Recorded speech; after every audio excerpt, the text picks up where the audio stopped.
Determine the angle in standard position in radians in the interval from 0 to 2 pi, closed on 0 and open on 2 pi, that passes through the given point. Give the angle accurate to 4 decimal places. To begin, we have the point 4, 7. Let's plot this on the coordinate plane. Let's say the point is approximately here. It does not have to be perfectly to scale. This indicates we're looking for the angle with the initial side along the positive x-axis and the terminal side passing through the given point, which is this angle here. Remember that tangent theta is equal to y divided by x, which indicates theta equals inverse tangent of y divided by x. And therefore, in our case, if the point is 4, 7, theta is equal to inverse tangent of 7 divided by 4. There is no nice angle that has a tangent function value of 7/4, and therefore we'll have to go to the calculator, and we're told to round to 4 decimal places. First, it's important to verify the calculator is in radian mode by pressing mode. Notice right now the calculator is in degree mode. We need to press the down arrow, highlight radian, and then press enter. And now the calculator is in radian mode. Now we go back to the home screen by pressing second mode. For inverse tangent, we press second tangent, 7 divided by 4, close parenthesis, and enter. To 4 decimal places, we have approximately 1.0517 radians, which is in the first quadrant, which indicates this is the angle theta we are looking for.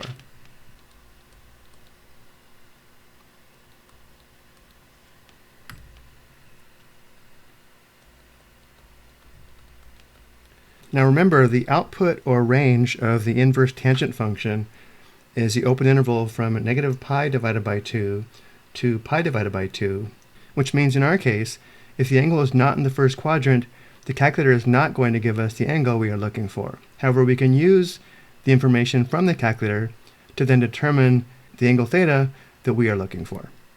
So they won't all be as straightforward as this first example.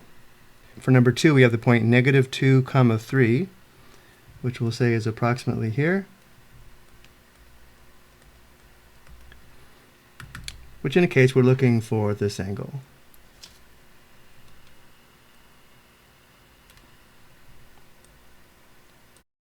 Notice the angle terminates in the second quadrant, which is not in the range of the inverse tangent function.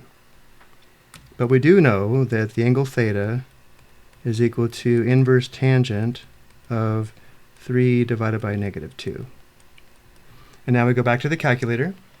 Second tangent for inverse tangent, 3 divided by negative 2, close parenthesis, and enter.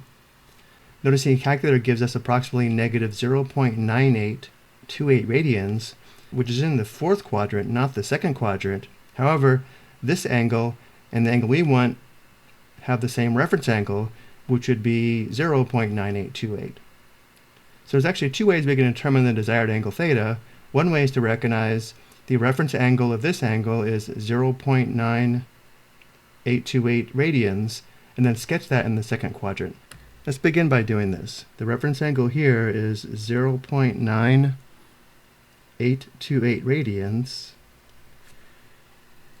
From here, we should be able to recognize the angle theta must equal pi radians minus 0.9828, which is equal to 2.1588 radians,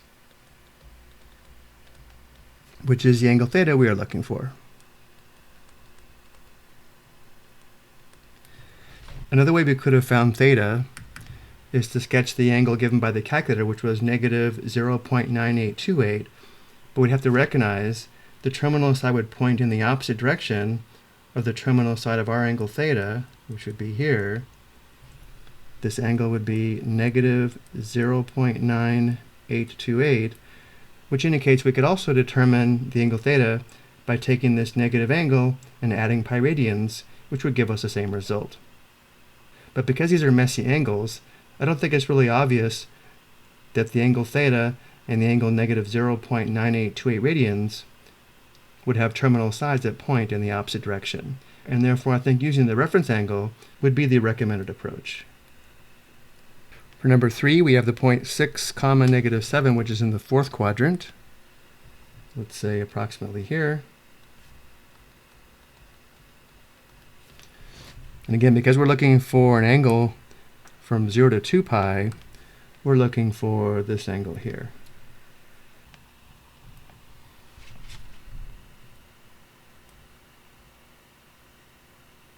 We also know the angle theta is equal to inverse tangent of -7 divided by 6. And now going back to the calculator, we enter second tangent -7 divided by 6, close parenthesis, and enter. Notice this time the calculator is giving us an angle in the fourth quadrant, so it is in the correct quadrant, but it's not in the given interval. So once again, we can recognize this angle would have a reference angle of approximately 0.8622, which if we sketch in the fourth quadrant, we can use to determine the angle theta we are looking for. Let's go ahead and do that. So again, this reference angle here is 0.8622, which indicates theta would be equal to 2 pi minus the reference angle of 0.8622, which equals 5.4210. The other option is to plot the angle given by the calculator, which remember was negative 0.8622, which would be this angle here, and then add 2 pi radians, which results in the same angle. And then finally, for the last example, we have the point -1, -2, which is in the third quadrant, let's say approximately here.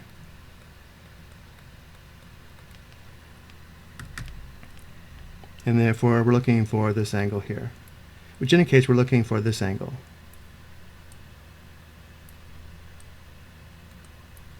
And again, we know the angle theta equals inverse tangent of -2 divided by -1, which does simplify to inverse tangent 2.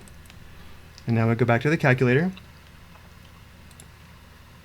Second tangent 2, close parenthesis, and enter.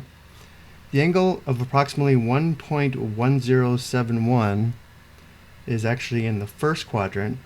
Remember, pi divided by 2 is approximately 1.57. So once again, this is not the angle we're looking for, but the angle 1.1071 would be the reference angle in the third quadrant we can use to determine the desired angle. So let's first label the reference angle. Again, approximately 1.1071, which indicates the angle theta would be pi plus 1.1071 radians, which gives us 4.2487 radians, which notice is in the third quadrant.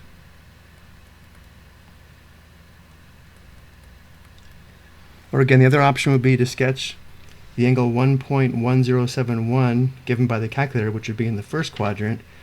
But again, I'm not sure it's clear that the terminal SI would point in the exact opposite direction of the angle theta we're looking for, which would be this angle here. And again, if we add pi radians to this angle, we do get the angle theta we are looking for. The important part about these questions is to always plot the point on the coordinate plane and then make sure the angle theta is in the correct quadrant as well as in the given interval. I hope you found this helpful.